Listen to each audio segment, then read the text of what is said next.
About 3/4 of the way through this movie, I was already preparing to come on here and tell all of you that this is basically the art house version of Friday the 13th with significantly more walking. But then the ending happened, and it got me thinking.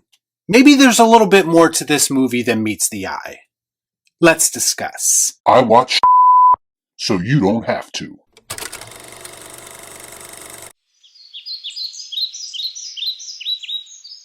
Before I get started, I'd like to kindly ask that you hit the like button, and please subscribe to the channel for more content just like this. What are you waiting for, huh?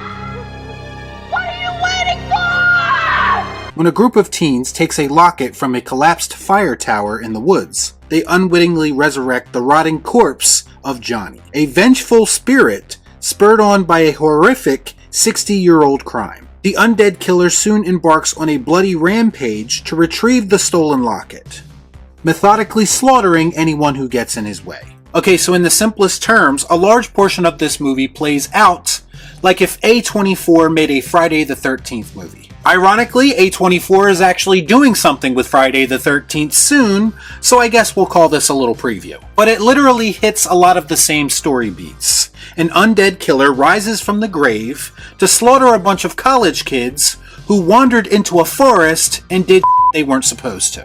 Something very familiar about all this. The killer even kind of moves like Jason, taking his time, stalking his prey, and using what he has at his disposal to dispatch of them. The selling point of this movie is that it's telling this somewhat familiar story from the perspective of the killer instead. The result is a lot of walking and a lot of long drawn out scenes that take their sweet time to culminate. In some aspects, I do feel like this gimmick of following the killer does wear thin in some scenes, and that could be why this has never been done before. Because after you've seen it a couple times, you do kind of get the feeling like, okay, let's get to the point. On the flip side of that conversation though, this gimmick does offer moments of genuine tension as well.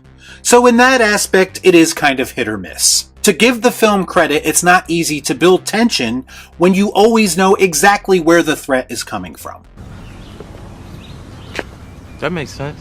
But after a while, when you see what type of killer he is, and you see what he is capable of, the slow builds to whatever this crazy bastard is going to do next did kind of work for me. Plus, shooting the film this way does offer some moments of genuinely beautiful cinematography. The kind of thing that is rather rare in the slasher genre. Although I will admit that using the beautiful backdrops of thick forests and lakes did help with that. So telling the story from the killer's perspective is going to offer even less opportunities than we usually have in these movies to get any kind of investment in the victims. It's rare that we care about the victims in slasher movies anyway, even when they have an extended amount of screen time. In this film, they do things here and there to give you some resemblance of an actual character in these people, but there really isn't much to speak of, and honestly, I guess we don't really need it either. Because all of our focus is meant to be on the killer himself. Purely and simply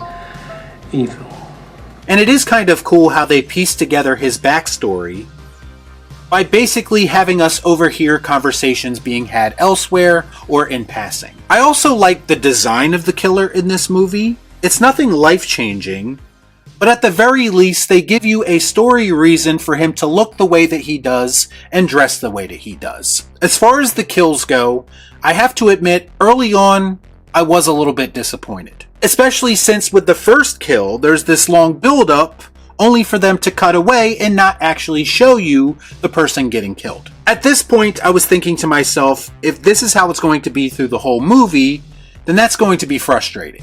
Because that's a lot of build-up with no payoff, over and over again. But as the film slowly moved along, the kills did get more eventful, and frankly, a hell of a lot more brutal. And here we go. There's one kill in particular that I think a lot of people are going to be talking about after seeing this movie. And it's simply because, to my knowledge, I've never seen anything like it in a movie before. We'll just call it the yoga kill, and it's actually kind of unbelievable when you see it for the first time. It's literally a holy moment, which honestly doesn't happen too often in the slasher genre anymore, because at this point, we feel like we've seen it all. So good on them for being a little over the top and inventive with that one kill. The only real problem is that it happens somewhere in the middle of the movie and no other kill after it manages to live up to it. I'm not saying that the other kills weren't entertaining, I'm just saying that the yoga kill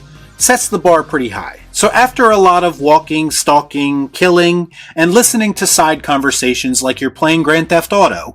Oh, just on my way to my man's house. I'm gonna surprise him because I need some sex, okay? We come to the climax of the film, and I'd be lying to you if I said I wasn't a little bit thrown off by it, but in a good way. Up until the end, the film did feel relatively straightforward, and even familiar in some aspects. But this movie has one of those endings that kind of goes on for longer than you expect it to, and you're sitting there kind of waiting for something major to happen, and things are being said by characters that feel kind of random the first time you hear them. But the more you listen, you kind of get the feeling that maybe the film wasn't as straightforward as it originally seemed. Honestly, it made me kind of want to rewatch the movie now, knowing what I know from the ending, and seeing if I have a different interpretation of it. I don't know if they mind tricked me into thinking that there's more here than there actually is. You don't need to see his identification.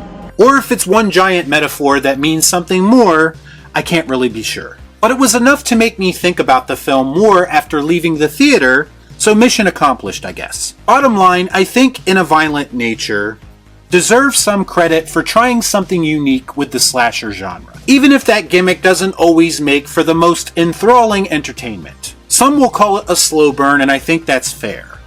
It quite literally drags along like a dismembered torso at times. But I do think there is enough here to warrant a watch, especially for hardcore horror fans. And who knows, you may even be intrigued by the finale like I was and want to know more. Which is more than I can say for most slashers we get these days. It's a familiar concept that's kind of flipped on its head, and it's not really doing anything all that groundbreaking, other than the gimmick that they're selling the movie with, which works in some instances and not in others. I had a decent enough time with this movie, and I do think it's one of those films where my rating could change upon further viewings. But as of right now, it was a flawed experience, so that's why I'm going to give it the Cathouse.